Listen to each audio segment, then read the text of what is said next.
এই যে আল্লাহ পাক আমাকে দেখছেন, আমি খাবো না, আল্লাহ আমাকে দেখছেন, আমি পান করতে পারবো না, আমার রেস্ট্রিকশন আছে, পিপাসায় গলা ফেটে যাচ্ছে একেবারে রোদের মধ্যে, তাও খাচ্ছি না কেন, কার ভয়ে? ওইটাই জীবনের সব ক্ষেত্রে বাস্তবায়ন করার জন্যই রমজান আসে। হাদিসের মধ্যে নবীজি বলেছেন যে ব্যক্তি রোজা রেখে অন্যায় কাজ ছাড়তে পারলো না, মানে আল্লাহর মাআসিয়াত ছাড়তে পারলো না, এই যে কাবায়ের ফাওয়াহিশ এগুলো ছাড়তে পারলো না, অশ্লীলতা ছাড়তে পারলো না, মিথ্যা ছাড়তে পারলো না, বেহায়াপনা ছাড়তে পারলো না, তার না খেয়ে থাকায়, পানি না পান করায় আল্লাহর কিচ্ছু যায় আসে না। আজকে একটা গুরুত্বপূর্ণ বিষয় আপনাদের সাথে কথা বলবো ইনশাআল্লাহ। আমরা আশা করছি যে এই বিষয়টার উপরে যদি আপনি সবাই আমল করতে পারি, আমাদের সবার জিন্দেগির জন্য অনেক খায়ের ও কল্যাণ হবে ইনশাআল্লাহ। প্রথম কথা হচ্ছে, আমরা এখন শাবান মাসে আছি। কোন মাসে? নবী সাল্লাল্লাহু আলাইহি ওয়াসাল্লাম শাবান, রজব এগুলোর চাঁদ দেখলে একটা দোয়া করতেন। তিনি বলতেন আল্লাহুম্মা বারিক লানা, আমার সাথে বলেন আল্লাহুম্মা বারিক লানা ফি রজবিনা ওয়া ফি শাবানিনা ওয়া বাল্লিগনা রমাদানা। অর্থ হচ্ছে, হে আল্লাহ, আপনি আমাদের রজব মাসে বরকত দিন এবং শাবান মাসে বরকত দিন এবং আমাদেরকে রমাদানে পৌঁছে দিন। সুবহানাল্লাহ। মুমিনের জীবনে যতগুলো ইবাদতের মৌসুম আছে, তার মধ্যে সবচেয়ে শ্রেষ্ঠ মৌসুম হচ্ছে রমাদান। সবচেয়ে শ্রেষ্ঠ মৌসুম কি? এই কারণে সাহাবায়ে কেরাম রাদিয়াল্লাহু আনহুম আজমাইন শাবান মাস থেকেই, বরং তার চেয়ে আগ থেকেই, রজব থেকেই, শাবান থেকেই রমাদানের প্রস্তুতি গ্রহণ করতেন। কি করতেন? কোন মাসের? কেন করতেন আমি একটু বুঝাই, আমার সাথে বুঝেন। আমাদের এই উম্মতের গড় আয়ু বনু ইসরাইলের মতো না। আমরা কি 500, 600, 1000 বছর বাঁচবো? না, গড় আয়ু এই উম্মতের কম। এই কারণে আল্লাহ রাব্বুল আলামিন আমাদেরকে এই ইবাদত করার জন্যে, অল্প সময়ে অল্প ইবাদতে যেন আমরা বেশি বেশি নেকি পাই, ফজিলত অর্জন করতে পারি, এই কারণে আল্লাহ রাব্বুল আলামিন আমাদেরকে কিছু মৌসুম দিয়েছেন, ইবাদতের কি মৌসুম। আর আল্লাহ পাক আমাদেরকে পাঠিয়েছেনই পৃথিবীতে তার ইবাদত করার জন্য। যেমন আল্লাহ পাক কি বলেছেন সূরা যারিয়াতের 56 নম্বর আয়াতে আল্লাহ পাক বলেছেন যে ওয়া মা খালাকতুল জিন্না ওয়াল ইনসা ইল্লা লিয়াবুদুন, আমি জিন জাতি আর মানব জাতিকে শুধুমাত্র আমার ইবাদত করার জন্যই সৃষ্টি করেছি। তাই না? আমাদের দুনিয়াতে আসার অন্য কোনো কারণ আছে? না। এখন আল্লাহ পাকের ইবাদত কি সবাই সমান করতে পারবে? উত্তর হচ্ছে না। আল্লাহ পাক বলেছেন সূরা মুলকের মধ্যে গিয়ে বলছেন 2 নম্বর আয়াতে, আল্লাযী খালাকাল মাউতা ওয়াল হায়াতা লিয়াবলুয়াকুম আইয়ুকুম আহসানু আমালা। আমরা সবাই এটা তো পড়ি।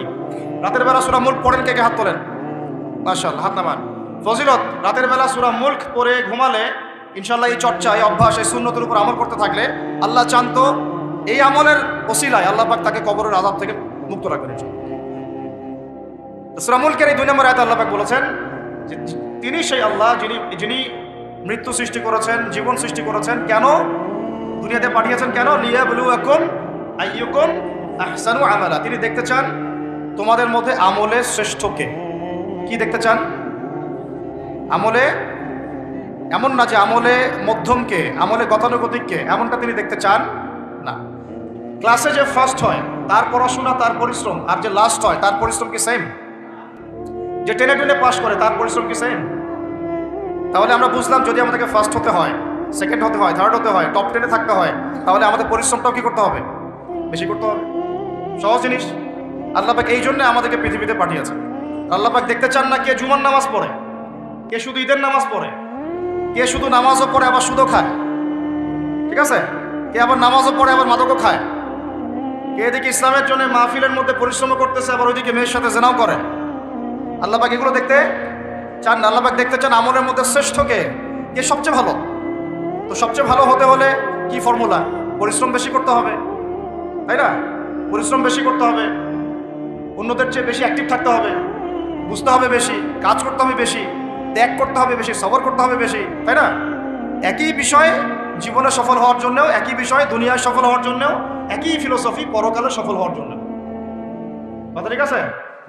এখন আমাদের জীবনে একটা গন্তব্য আছে। গন্তব্যটা কি? আমার সাথে বলি, জান্নাত। গন্তব্য কি? জান্নাতে যে ব্যক্তি যেতে পারবে তার দুনিয়া সফল, আখিরাত সফল। যে ব্যক্তি যেতে পারবে না তার দুনিয়াও বরবাদ, আখিরাতও বরবাদ। দুনিয়াতে নাম, যশ, খ্যাতি, টাকা, সম্পদ, পদ, রাষ্ট্রীয় ক্ষমতা ইত্যাদি থাকতে পারে, যদি সে ব্যক্তি পরকালে পুলসিরাত পার হতে না পারে সে সফল নয়, সে সফল নয়। কথা ঠিক আছে?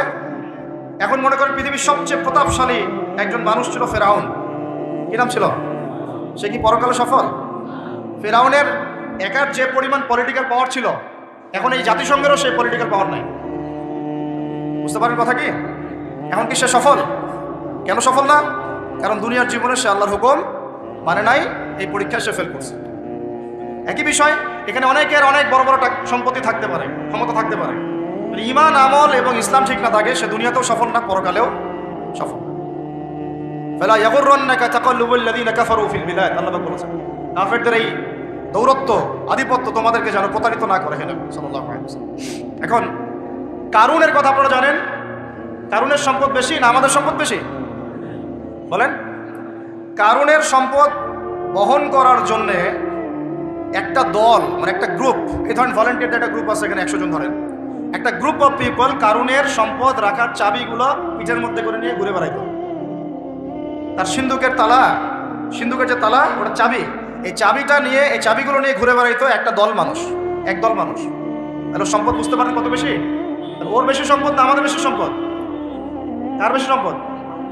তাহলে এখন কারুন কি পরকালে সফল? তাহলে আলটিমেটলি কি সে সফল হতে পারলো? বুঝতে পারছেন কথা? তাহলে সফলতার সংজ্ঞা কি? সাফল্যের সংজ্ঞা কি? What is the definition of success? সাকসেসের সংজ্ঞা কি? ডেফিনেশন কি? যে ব্যক্তি পরকালে সফল হবে, জান্নাতে যেতে পারবে, নবীর সুপারিশ পাবে, হাউজে কাউসারের পানি পাবে, আল্লাহ পাক তাকে মাফ করে দিবেন, জান্নাতে ঢুকবে, জাহান্নাম থেকে বাঁচবে, একমাত্র সে সফল, আর কেউ সফল না। এই জন্য আল্লাহ রাব্বুল আলামিন আমাদেরকে দুনিয়া পাঠিয়েছেন।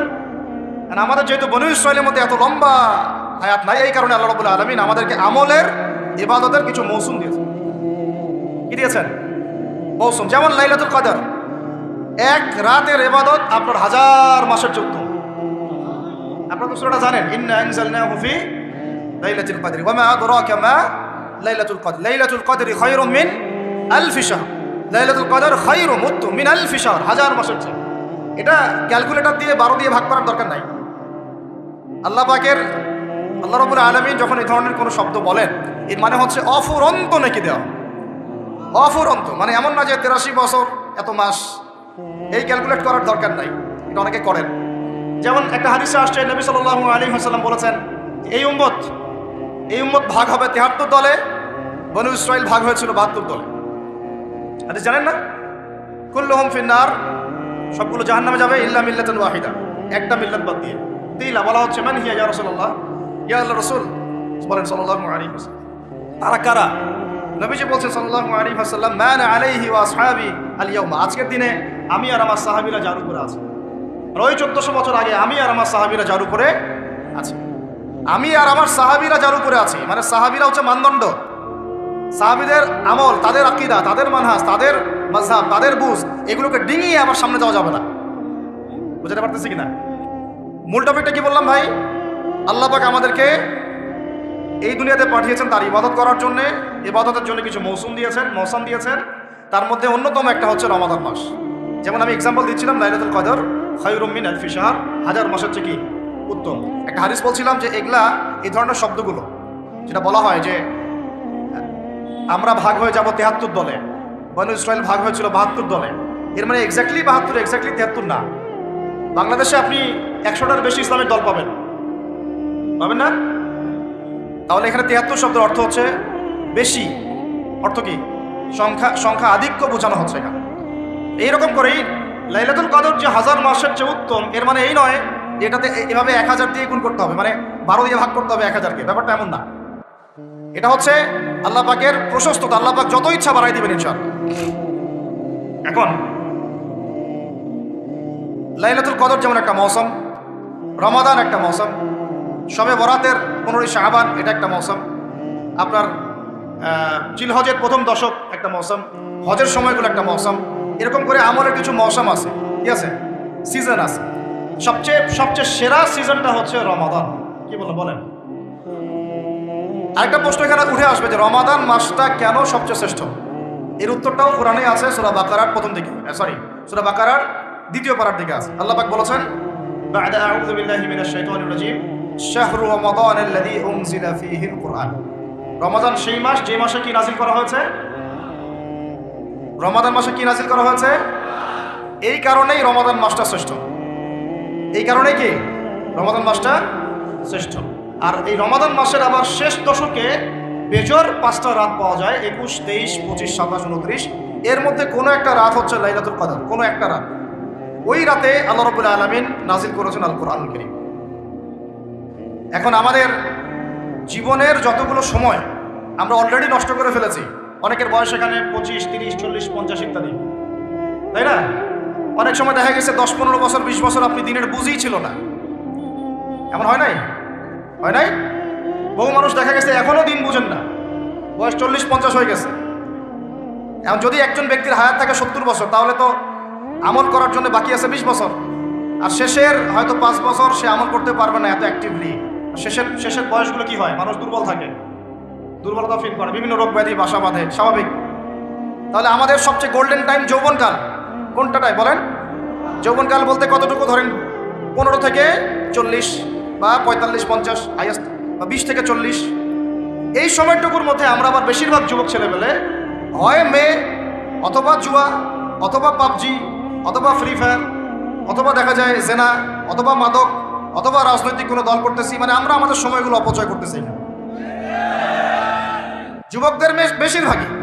আর যারা এগুলো থেকে বাইরে ভাবছেন না আমি ভালো ছাত্র, পড়াশোনা করি ইত্যাদি ইত্যাদি, মাদ্রাসার কথা বলছি না আমি, আমাদের ভাইদের কথা বলছি, তারা আবার দেখা যায় এমন একটা ট্র্যাকে পড়াশোনা করেন যে বলতেছি যে 15 বছর পড়েন, 15 বছর পরেও 15টা সূরার আপনি তাফসীর জানেন, 15টা হাদিস। আপনাকে মাফ করবেন, আমি আঘাত করতে চাচ্ছি না, পেটে বোম মারলেও 15টা হাদিস বের হয়।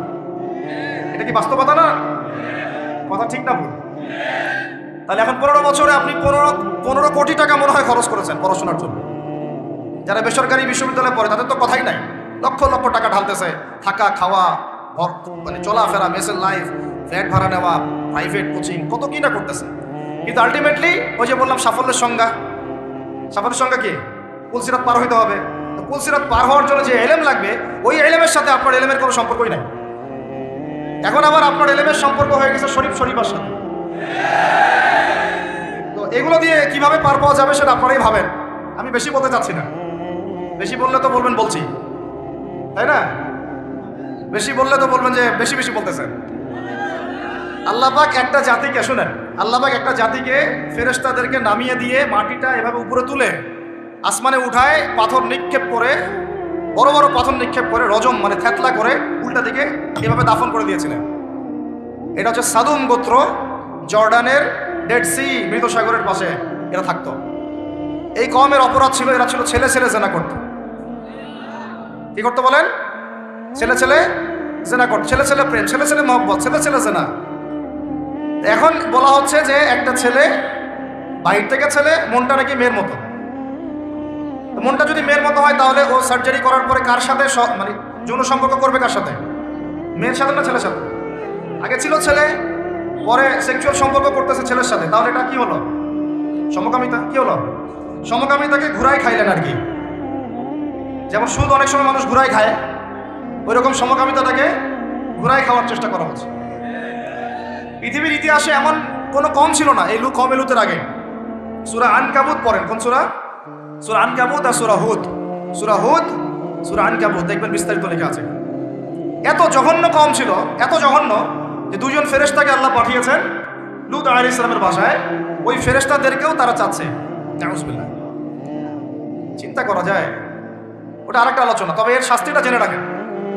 নবী সাল্লাল্লাহু আলাইহি ওয়াসাল্লাম বলেছেন যে তোমরা যদি সমকামীদেরকে পাও, এটা তাদের জন্য এই হাদিসটা প্রযোজ্য যাদের হাতে রাষ্ট্রীয় ক্ষমতা আছে এবং আইন প্রয়োগ করার ক্ষমতা আছে। এটা সবার উপরে এটা না, যাদের হাতে এই ক্ষমতা আছে ওদের জন্য নবীজি বলেছেন, আমাদের নবীজি মুহাম্মদ সাল্লাল্লাহু আলাইহি ওয়াসাল্লাম বলেছেন, তোমরা যদি ওদেরকে পাও তাহলে ফাকতুলুল ফাইলা ওয়াল মাফউল বিহি, যে সমকামিতা করেছে আর যে এখানে রাজি ছিল, যার সাথে করা হয়েছে, দুটোকে হত্যা করবা।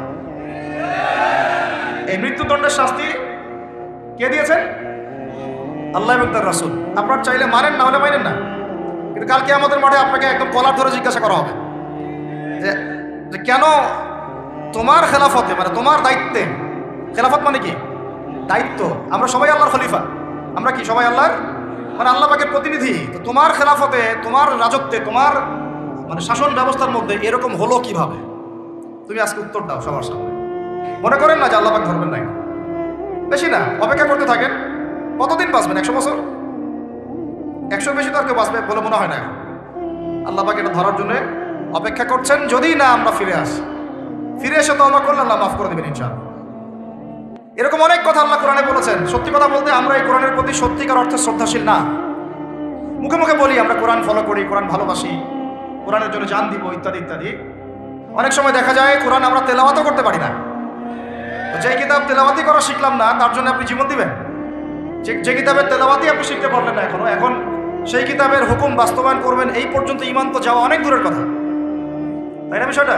এর প্রতি ভক্তি শ্রদ্ধা তো আসবে না, কারণ তিলাওয়াতি তো এখনো শিখছেন না, অনুবাদ করছেন না, আয়াতের অর্থগুলো জানছেন না। এটা আল্লাহ পাক এই মানব জাতির জন্য পাঠিয়েছেন, পুরো মানব জাতির জন্য, শুধু মুসলিমদের জন্য না। এখানে আল্লাহ বলেছেন চুরি করলে চোরের হাত কেটে দাও। কি করো? কে শুনবে এই কথা? এখন কে মানবে এই কথা?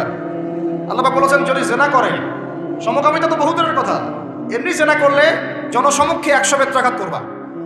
সূরা নূর, কোন সূরা? সূরা নূর আয়াত নাম্বার 2-3, বাসায় গিয়ে চেক করে দেখুন। আর চোরের হাত কাটা সূরা মাইদা, কোন সূরা? সূরা মাইদা। আমি নিজে নিজে করে কথা বলতেছি, এই কিতাবেই আছে। আল্লাহ পাক বলেছেন যদি ডাকাতি করে, ডাকাতি, ডান দিকের হাত বাম দিকের পা কেটে ফেলবা। ডান দিকের হাত বাম দিকের পা কেটে ফেলে। এটা কে কাটবে? কারা কাটবে? সাধারণ মানুষ? আপনি কি পারবেন? যার কাছে অথরিটি আছে তার উপর দায়িত্ব এটা। আমাদের উপর এটা দায়িত্ব না। আমাদের দায়িত্ব কি? আমাদের দায়িত্ব হচ্ছে জানানো, প্রচার করা, কারণ আমার কাছে ইলমটা আছে। এরপরে যদি সে না করে, তার ফল সে ভোগ করবে, তার হিসাব সে দিবে। আমাদের কাছে এই পর্যন্ত শেষ, কুল্লু খালাস। এরপরে যদি আল্লাহ পাক আপনাকে নিয়ে যান উপরে, তখন আপনি সেটা করবেন ইনশাআল্লাহ। ঠিক আছে? এখানে আছে, এর ব্যাখ্যা তো হাদিসও আছে। মাদক দ্রব্য সেবন করে, কি সেবন করে? 40টা বেত্রাঘাত। কয়টা? কে মানে কোরআনের কথা? এখানে আছে যে ব্যক্তি সুদ খায়, কি খায়? আরো আসতে বলেন। যে ব্যক্তি সুদ খায় সে যেন আল্লাহর সাথে যুদ্ধ করে, নবীর সাথে যুদ্ধ করে। আস্তে আস্তে বলতেছি না আমি কথাটা, কোরআনেই আছে। কে মানে কথা? কে মানে? নবীজি বলছেন সুদ যে ব্যক্তি ছাড়ে না সে যেন তার মায়ের সাথে জেনা করে। এগুলো এখন কে কাকে বাস করবেন? এগুলা কে শুনবে কথা? সুদি এনজিওর সয়লাভ দেশ ভরে, তারপরে এমন কোনো গ্রাম নাই, এমন কোনো শহর নাই, এমন কোনো ব্যাংকিং সিস্টেম নাই যেখানে সুদ নাই। নবীজি বলছেন আমি সুদের সাথে সম্পৃক্ত 4 শ্রেণীর মানুষকে অভিশাপ দিয়ে গেলাম। নাউজুবিল্লাহ।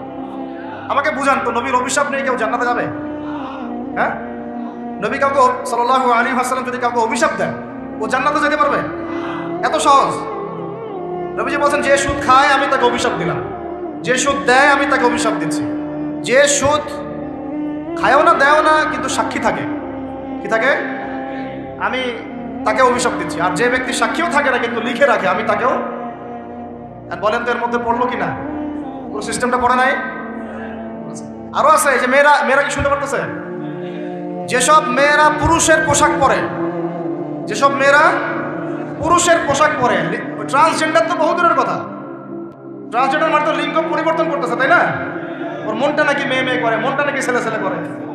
যাদের মনটা মেয়ে মেয়ে করে ওরা না হয় পুরুষাঙ্গ কাটে ফেলাই দিল, আর যাদের মনটা ছেলে ছেলে করে ওরা কি করবে? আর চিন্তা করেন, চিন্তা করেন জাহেলিয়াতের কোন জায়গাটাতে আসছে, চিন্তা করছেন? আমি এমনি এমনি বলি না, এটা আবু জাহেলের যুগ। কার যুগ? শোনেন, আবু জাহেলের যুগে এরকম জেনা বেশি ছিল। পর্নোগ্রাফি তখন ছিল না, ব্যভিচার বেশি ছিল, জুয়া বেশি ছিল, মাদক বেশি ছিল, গোত্রীয় হানাহানি মারামারি ছিল, শিরক ছিল, সুদ ছিল। এই যুগের নাম হলো আইয়ামে জাহিলিয়া। ওই যুগটা হচ্ছে আবু জাহেলের যুগ। এখন এগুলোর কোনটা নাই? এখন আমাদের সমাজের কথা বাদ দেন, পুরো বিশ্বের দিকে তাকান, পুরো বিশ্বের দিকে বড় করে চিন্তা করেন। বিশ্বের মধ্যে এগুলোতে ভর্তি না এখন? এটা হচ্ছে এগিয়ে যাওয়ার বিশ্ব বলে। আগাচ্ছে এরা কিয়ামতের দিকে। কোন দিকে? ধ্বংসের দিকে, কিয়ামতের দিকে। যদি না ফিরে আসে, যদি না ফিরে আসে। আল্লাহ পাক বলেছেন ফাযাক্কির, তুমি উপদেশ দাও, ইন নাফআতিয যিকরা, যদি উপদেশ কাজে আসে, সায়াযাক্কারু মান ইয়াখশা, যে আল্লাহকে ভয় করে দ্রুত ফিরে আসবে ইনশাআল্লাহ। আল্লাহকে যারা ভয় করি আমরা ফিরে আসবো না ইনশাআল্লাহ। লাস্তা আলাইহিম বিমুসাইতির, তুমি কারো প্রতি দারোগা নও। আমরা কারো প্রতি কি নই? দারোগা নই। আমাদের কাজ কি? বাল্লিগু আন্নী ওয়ালাউ, প্রচার করো, একটা আয়াত যদি যান ব্যাস। এরপর যদি না মানেন আপনার প্রস্তুতি আপনি গ্রহণ করেন। এখন বলতে চাচ্ছিলাম, দেখেন ট্রান্সজেন্ডার বহু দূরের কথা। নবীজি বলেছে সাল্লাল্লাহু আলাইহি ওয়াসাল্লাম, কোনো মেয়ে যদি ছেলের পোশাকও পরে, মানে ছেলের মতো শার্ট, ছেলের মতো প্যান্ট জিন্স গেঞ্জি টি শার্ট, নাউজুবিল্লাহ, তাহলে নবীজি বলছেন ওই মেয়ের উপরে আমার অভিশাপ। এগুলো নিয়ে বললে তো অনেক কথা। মাদকদ্রব্য প্রস্তুতকারী বা মাদকদ্রব্যের সাথে সংশ্লিষ্ট 10 শ্রেণীর মানুষকে একই পাপের কাতারভুক্ত করা হয়েছে। যে খায়, যে খাওয়ায়, যে পরিবেশন করে, যে বানায়, এভাবে একটা তালিকা আছে। কে বুঝাবে? এখনকার আমাদের সমাজে এগুলো মূল সমস্যা না? এই সমস্যাগুলো হতে পারে কারণ আমরা মানুষ, কবিরা গুনাহ হতে পারে। এর উপর অটল থাকলে পরে আল্লাহর গজব নেমে আসবে। কি নেমে আসবে? গজব নেমে আসবে। আল্লাহ পাকের গজব যে কয়েকটা বড় বড় পাপের কারণে আসে সেগুলো হচ্ছে, আমার সাথে বলেন, শিরক। 2 নম্বর হচ্ছে অহংকার। 3 নম্বর হচ্ছে কুফরি। 4 নম্বর জিনা। 5 নম্বর বেহায়াপনা। আর 6 নম্বর সমকামিতা। আরেকটা হচ্ছে গান বাজনা, বাদ্যযন্ত্র। গান বাজনা, বাদ্যযন্ত্র, এগুলো যখন সমাজে প্রকট আকার ধারণ করে তখন আল্লাহর গজব নেমে আসে। আমাকে বলেন এখন এগুলো আমাদের মধ্যে আছে না নাই? কম কম।